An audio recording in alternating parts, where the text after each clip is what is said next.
Welcome to Vegas Revealed, episode 34. We recently learned which restaurants and lounges are going inside the new Virgin Hotel, which used to be the Hard Rock. We get an update from the president of the new hotel that's located just off the Las Vegas Strip. Plus, we lose another big attraction here in Las Vegas. The National Finals Rodeo is going to take place in Texas this year. And NFL football kicks off, and the Golden Knights, hey, they're still in the playoffs. We have a ton to talk about. Let's get it started on Vegas Revealed.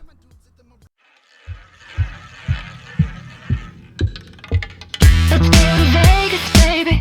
Let's go tonight. Right now. Let's go to Vegas. We'll stay up all night. Up in the Let's go to Vegas. Hey, welcome to Vegas Revealed as we approach mid-September. There's so much in Vegas to talk about. I'm Dayna Roselli. And I'm Sean McAllister. Let's get right to something new, which anything new in Las Vegas right now is exciting. And we did one of our first podcasts, from the iconic Hard Rock Hotel and Casino. It was the day that the casino was closing down. We were over there. We talked to the president, Richard Bosworth. He's called Boz. Right, that's his nickname. Employees and friends and colleagues, they all call him Boz. And the Virgin Hotels, which is the new name of the property, the new brand of the property, they put out their list of the restaurants and lounges and clubs that are going to be a part of this new property when it opens. That's still TBD, but it's soon. Yeah, and it's exciting because we had gotten a couple of the restaurants out of him in our last podcast that we did with him, and one of them was, Todd English was going to welcome back Olives, and that was great. And so yes, that's on the list. And then they've got a thing called Night Plus Market, which is apparently very popular in Los Angeles, and the chef and mastermind is from there. And then Nobu is coming too, which is a classic. It's so well known all over the world, really. Yeah, because Nobu had a location at the Hard Rock, and then of course opened up over at Caesar's Palace. But Nobu Matsuhisa, he is the world-renowned chef who's kind of become a part of the fabric of the Las Vegas culinary scene. Yeah, he really has. There's a whole list of really cool restaurants, and one of them is even Pizza Forte, which is created by the Ferraro family, and they're local, and we love that. We love that they're welcoming local people and local chefs and local families to open businesses inside, a resort casino property. Yeah, and of course the Hard Rock was known for its pools. That's where the epic rehab pool party was. MTV Spring Break was out there. Lots of reality shows were filmed at rehab and at the Hard Rock pools. And the Virgin Hotel is going to have their own iconic pool experiences with a handful of restaurants and lounges that kind of connect to that pool environment. And the Hakkasan group is going to be there with a Mexican cantina. So, the list is really extensive. It really is. And they have the whole other area called the Commons Club, which we'll get into in a minute. But listen, talking about all this stuff makes me excited because I feel like not a lot's open right now and life used to be fun. But let's hear from Boz. Now, he says the new spots are going to be tailored toward visitors from all over the world, which we love, but locals too. We wanted a very complete food and beverage operation with lots of offerings from fine dining to fun and approachable. You can go to New York, you can go to LA, you can go to Chicago, you can go to Paris, and you get great restaurants. It's always been my belief that just because you're a great restaurant in LA or New York or Chicago or Paris doesn't mean that guarantees you success, and that's going to translate in Las Vegas. So what we really wanted was a combination of just great food, just great service, and we have a number of very exciting acclaimed world-renowned chefs like Chef Nobu and, of course, Todd English and the Morton family. But we also have a lot of really young, exciting new culinarians that we've made part of the entire operation. And I'm so excited about them as well. And maybe they're not world-renowned yet, but the one thing that they all have in common is excellence in food and excellence in service. And we really believe that the customer base and the local market particularly, which we really want to do some exciting things for the local market here. We think they're just going to be so well received. And again, Very approachable, very fun to fine dining, all different price points. So yeah, let's go back to this signature concept Commons Club, okay? All right. The one thing that stuck out to me is the Funny Library Coffee Shop. And I saw a couple pictures and it looks so cute. It's like this communal workspace. You can, grab a coffee, open your laptop, because now maybe we'll have a lot of visitors that are going to be doing some work on the road. Yeah, and that's the name of it, Funny Library Coffee Shop. I know. Which is kind of fun. So cute. And they also have the shag room. When I saw that, I was what's going to happen in the shag room? I know. Are we talking shag carpet or what are we talking here? Well, it's a place where cocktails are served, and they say that everyone can just go and let their hair down. So, Yeah. I think that kind of harkens back to the what happens here stays here slogan. Exactly. And it's always great when these hotel casinos have 24-hour, 7-day-a-week places, and the kitchen at the Commons Club is going to be that. So that would be kind of like what the Hard Rock had. Was it Mr. Lucky's? Yeah, that was great. That was I had many late night meals at Mr. Lucky's. That was great. So as we get this news, some exciting news about the future of Las Vegas, the scales always balance out. We also got some bad news about an annual event that so many people get excited for here in Las Vegas, National Finals Rodeo. I know. So they're going to skip out on 2020, which really bums us out because we make about $200 million from the National Finals Rodeo each year. And obviously we wouldn't expect to make that much this year, probably because people wouldn't travel in as much. And then, of course, the 50% capacity and all that kind of thing. But they've decided to keep it in Texas this year. But the good news is, Sean, they say it's just this year and that they will come back next year. Yeah, and that is, again, mainly because of the capacity restrictions that we have on venues here in Las Vegas. And there's no telling, really, when those restrictions are going to be lifted, and arenas and theaters will be able to,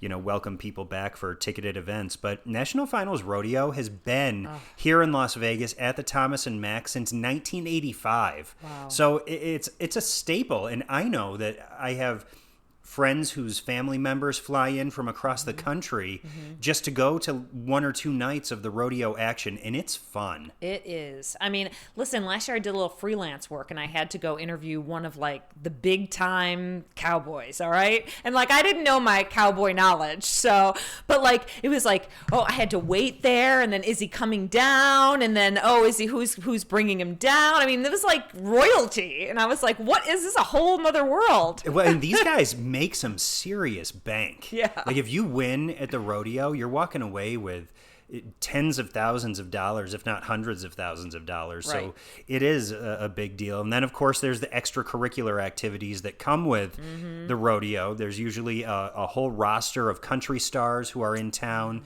that first week of December to put on concerts. And there's Cowboy Christmas, which is a big convention and really kind of like a big country flea market, but it's where you can find all the bling. Right. The good stuff. Yeah. I know. People look forward to that. And we're right now actually sitting in my condo right near the convention center. And usually I can look out off my balcony and it's Cowboy Christmas. People are coming and going, the cowboy hats, the Levi's, the whole nine. And they are stocking up on their cowboy, everything from a little cowboy ornament or to, the real bling. The real That's where you can get stuff. your custom hat, you can get the boots, and that stuff is not cheap. And let me tell you, the first time I went to National Finals Rodeo, I was blown away by the outfits that people wore. I thought it would just be kind of like a sea of denim and plaid. No. Yeah.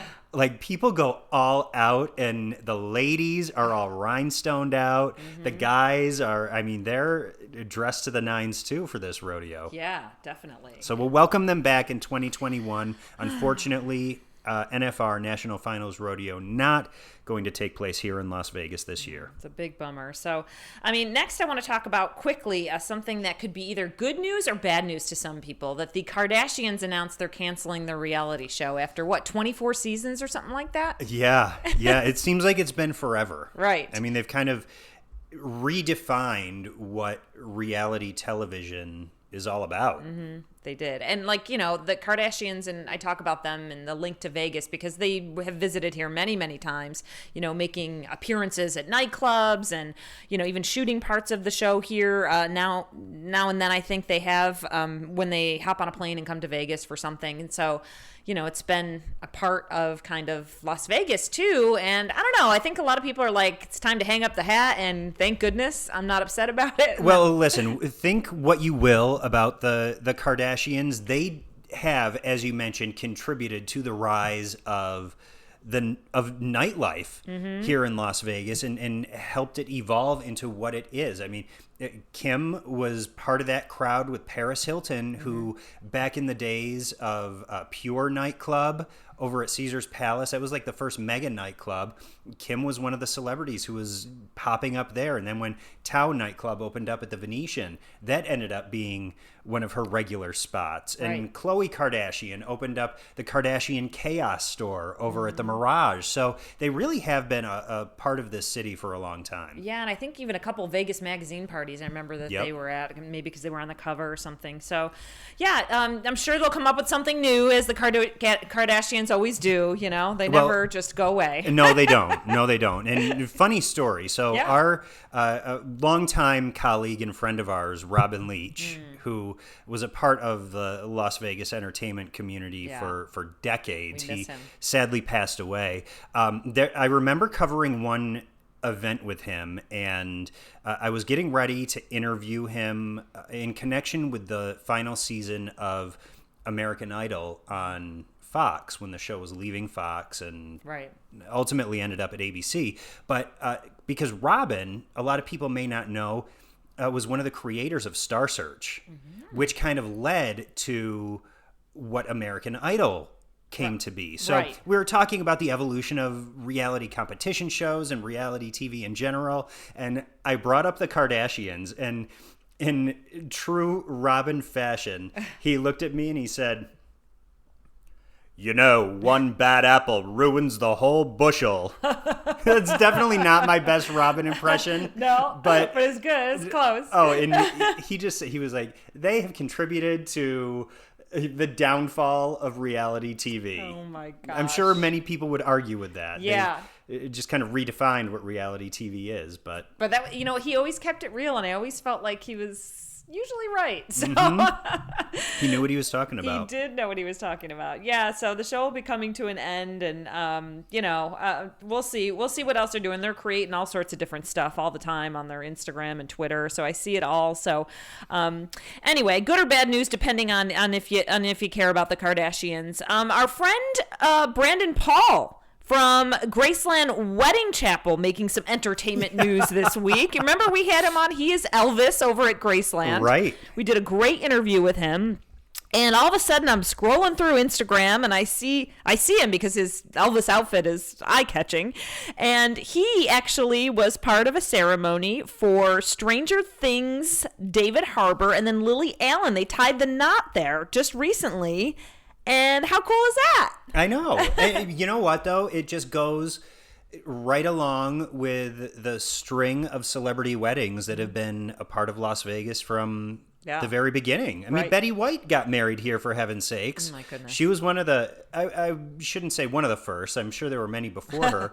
But, you know, she was one of the big notable marriages that happened here. And now right on up to David Harbour and Lily Allen. Yeah, I guess they had their reception at a local In-N-Out. I saw a lot of people. I saw that with the kids sitting around at the picnic table. Why not? A lot of people commenting underneath going, this is exactly the kind of wedding I would want. Oh, it's so low-key, not a lot of fuss and muss.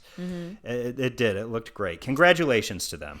All right. Well, the NFL has officially kicked up. The Las Vegas Raiders playing, I think today. Our podcast gets released on a Sunday. We're actually recording this a few days earlier, but Sunday, I believe, is the first game for the Raiders. So it's exciting stuff. Just a reminder, still can't have, when we have our home games, we can't have fans in our stadium. They decided to not have that, but which is a bummer because we have a brand new, beautiful stadium. Which, by the way, speaking of the stadium, I drove by there the other night. I was driving south on the 15, the highway that goes right next to the stadium.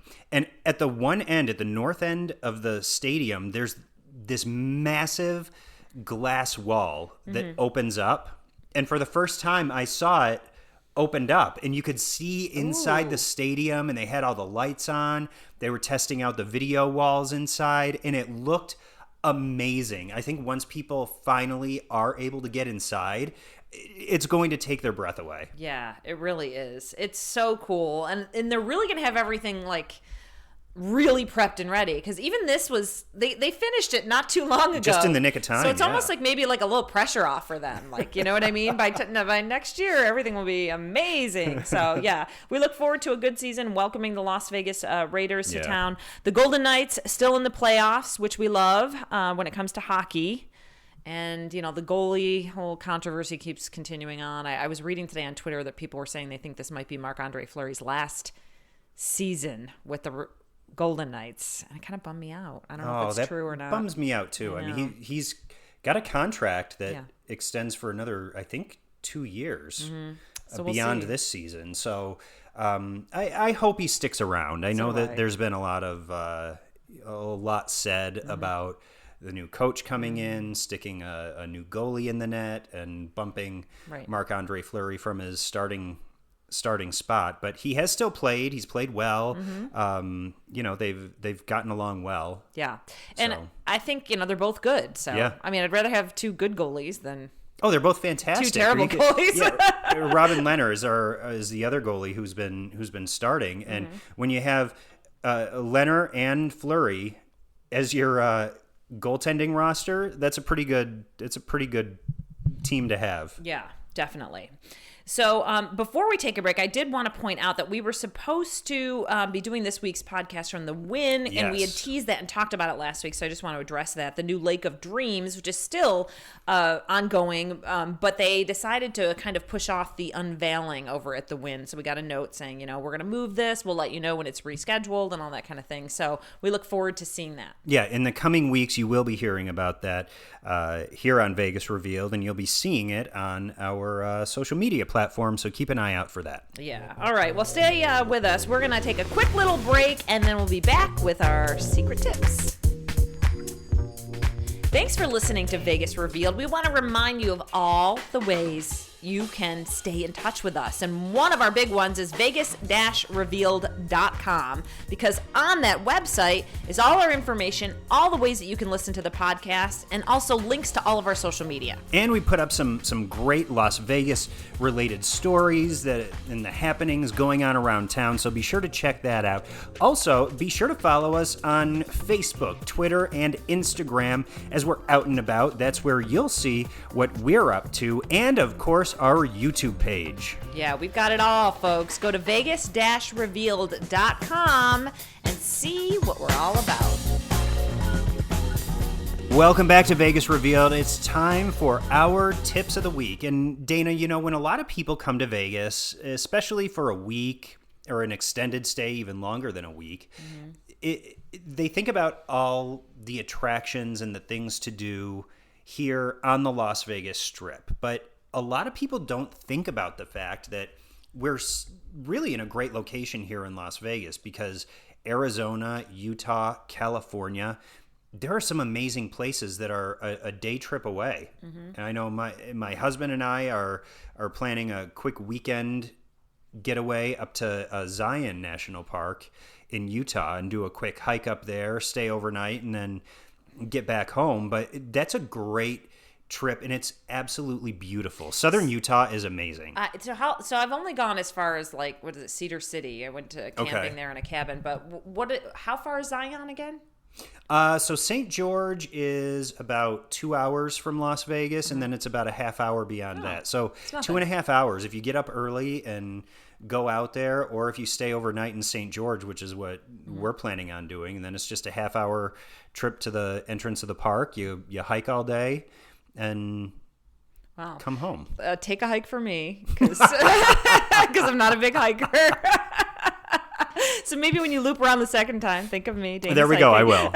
But like, how are the prices when you were looking, like, for a weekend? Because I know weekends must be busy because people are taking advantage of the outdoors. But are they good? Are they the same? Are they lower? Like for the hotel? Yeah, for the hotels.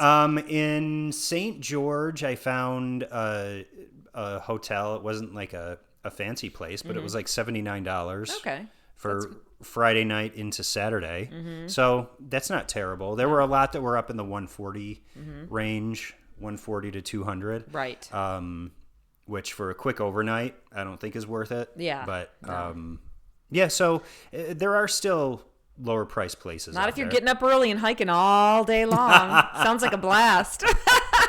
No, listen, people love it, and it's obviously it's great. The picture, can't wait to see all the pictures, and I know it's kind of a good refresher to get out of all of this sometimes, isn't it? It is. It is. So, something I just wanted to mention that I did this week was I have a friend in town. I met him over at the patio at Monamiga B at Paris. We've talked about that in the past, and I hadn't been there in so long because of everything going on, and so went to the Paris. I must say the whole fact that you can park for free is great. You just drive right in. But the parking garage was actually kind of busy. But when I was walking down that area of, like all the shops and restaurants where you kind of go down the escalator and you have to link into the casino, it was like so strange. There was like me and 3 people. I'm not kidding. Really? Yes. It's usually packed in there. It was the weirdest feeling. And it was on the Tuesday after Labor Day. So I know a lot of people were in for the weekend and maybe whatever. But I mean, all the restaurants on that row really weren't open. There was like 1 or 2 at the end, and then the coffee shop. There was a shop or 2 open, but it was really Although that creepy. is where their buffet is too, and that's usually part of the what draws the crowds in is that long line of people waiting to get into the buffet there. Yep, that's a good point. So yeah, that was sad to see. When I got to the casino, it was a little bit busier, and then Monamiga B, we went and they're very strict with you can't book the patio ahead of time. You have to go, and it's first come first serve. So we went at like 6:30 though on a Tuesday, and I just want to say like the inside was not busy at all, and then basically we got right out on the patio, which was nice because the tables were really separated, which was great. Plus you're outdoors, and the fountains are still going off, and all that whole experience was still there. It just wasn't very busy inside the restaurant. So, but it's that time of season now where we can start sitting on the patio again, because usually in the day it's so hot. Oh yes, and we just dipped down the other night into the 60s, so it's so crazy. Nice and refreshing just to have a light jacket on and sit outside and enjoy the outdoors again now that it's not scorching like the surface of the sun. I know. No, it's so true. But a great meal. The staff was so nice. They're really just trying to go with the changes and doing their best. And so gave a good tip, and that was really fun. My friends in town got a good deal over at the Encore and Win for like $79 a night. And then you get like a free breakfast with it and all that kind of thing. And, it's interesting because the room rates have been such a hot topic of conversation on Twitter. So people saying, well, the lower the room rates go, the different kinds of crowds that we're getting here in Las Vegas. We've had a bunch of incidents and things like that. But, listen, take advantage of a good deal now if you can get it and you've got the time. I have a feeling the rates will probably start to creep up a little bit more. Yep. But for now, you know what? If you can get breakfast for free thrown into your package, hey, why not? Take advantage. Absolutely. So. Take whatever you can get at this point. Yeah. I do need to mention you Googling quickly. Over there. I'm like, what's he doing? Dayna, you have a birthday. Don't you? Today. Well, today's Sunday that we release it. So it would be my birthday. Happy birthday. Today. But even though it's Friday that we're taping this, it's not quite, it's Thursday that we're taping this. It's not quite my birthday yet. So don't push me up a year ahead until I have to. Okay. All right. I'm going to be 45, Sean. I'm going to Look at 90. Look at So that. this is like, I feel like it's official half-life because I'm not really quite sure if I'm living past 90. But yeah, I know. Everyone's like, what are you doing for your birthday? I'm like, nothing. Birthday's birthday. I'm not a huge birthday person. I don't know what it is if I don't like the attention. I love celebrating other people's birthdays. Yeah. But it's just like a weird thing. And I'm like, is it all those years on TV where I've just already got so much attention and I'm like, we don't need this too, Right. Or what? But I don't know. It always makes me uncomfortable. And then I don't like planning. Like people are like, what do you want to do? I'm like, I don't know. What do you want to do? Or like, whatever. But then like, you don't want to wake up and hang out by yourself all day either. So I feel like a birthday is a celebration to the mom. They're the ones who gave birth. Happy birthday, Mom. They did the work, right? They did the work. Man alive. Yeah. Well, I just want to wish you happy birthday now and everyone around the world and across the country who's listening, send Dayna birthday wishes. Please do. Wish her a very happy birthday. I promise to write back. And if you're gonna write, maybe you tweet us or something in from a different country and you put it in that language. How about that? Yeah. Or you know what? The best birthday present of all would be to go to whatever platform you're listening to us on and give us a 5-star rating and leave us some comments. Oh my gosh, that would be the best birthday present ever. Please do. And have a great week, everyone. Think of me during the week and how I'm going half-life. Roselli the birthday girl. Thanks for listening to Vegas Revealed. Have a good one.